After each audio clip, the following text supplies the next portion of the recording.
കോംപ്രമൈസിന്റെ സ്റ്റേജൊക്കെ എന്നേ കഴിഞ്ഞു. ഇനിയിപ്പോ രണ്ടിലൊന്നും അറിയാതെ ഞാൻ പിന്നോട്ടില്ല. വേണ്ട, നിങ്ങൾ രണ്ടുപേരും തോൽക്കണ്ട, ഞാൻ തോറ്റോളാം. പരിഭവിച്ചിട്ടൊന്നും കാര്യമില്ല. ഒന്നും ഞാനായിട്ട് തുടങ്ങി വെച്ചല്ലോ.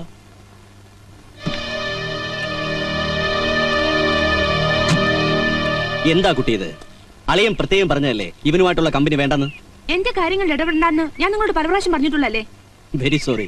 എനിക്ക് നിന്റെ അച്ഛൻ പറയുന്ന അനുസരിക്കാനേ നിവൃത്തിയുള്ളൂ. നിന്നെ വിളിച്ചോണ്ട് വരാൻ അളിയൻ എന്നെ പറഞ്ഞു വിട്ടിരിക്കുക. ഞാൻ വന്നോളാം, അച്ഛനോട് ചെന്ന് പറഞ്ഞേക്ക്. മര്യാദക്ക് എന്റെ കൂടെ വരുന്നു അതോ ഭീഷണിപ്പെടുത്തുവാണോ? ആ, അങ്ങനെ ധരിച്ചാലും കുഴപ്പമൊന്നുമില്ല. മോള് വാ. ബലപ്രയോഗം വേണ്ട. രമേശൻ ചെല്ല്. ആലോചിക്കാനൊന്നുമില്ല, അത് തന്നെയാണ് ബുദ്ധി. ഇനി ഇതിന്റെ പേരിൽ എന്തൊക്കെ കുഴപ്പങ്ങളാ ഉണ്ടാകാൻ പോകുന്നതെന്ന് ആർക്കറിയാം? ഒന്നും വരാനില്ല, നീ ധൈര്യമായിരിക്കും.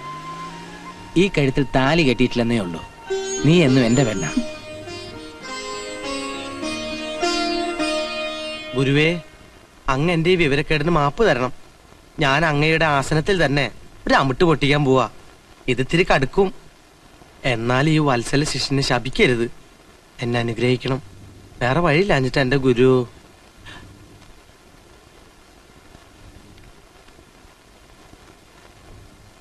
ആ, നീ പറഞ്ഞ പോലെ ഹർജയൊക്കെ തയ്യാറാക്കിയിട്ടുണ്ട്. പക്ഷെ ഇപ്പോഴും എനിക്കൊരു കോൺഫിഡൻസ് കിട്ടുന്നില്ല. എനിക്ക് നല്ല പ്രതീക്ഷയുണ്ട്. എത്രയോ കേസുകളിൽ കോടതിയിൽ നിന്ന് അപൂർവ വിധികൾ വന്നിട്ടുണ്ട്. നിയമങ്ങളെ നോക്കുകുത്തികളാക്കാൻ കോടതി ഒരിക്കലും അനുവദിക്കില്ല. നീ നന്നായിട്ടൊന്ന് പഠിച്ച് വാദിച്ചാൽ മതി, നമ്മൾ രക്ഷപ്പെടും. നിയമങ്ങൾ കൊണ്ട് എന്റെ കുടുംബം തകർത്ത മാധവൻ നായരെ നിയമത്തിന്റെ അതേ വഴിയിലൂടെ തന്നെ നമുക്ക് കൊടുക്കണം.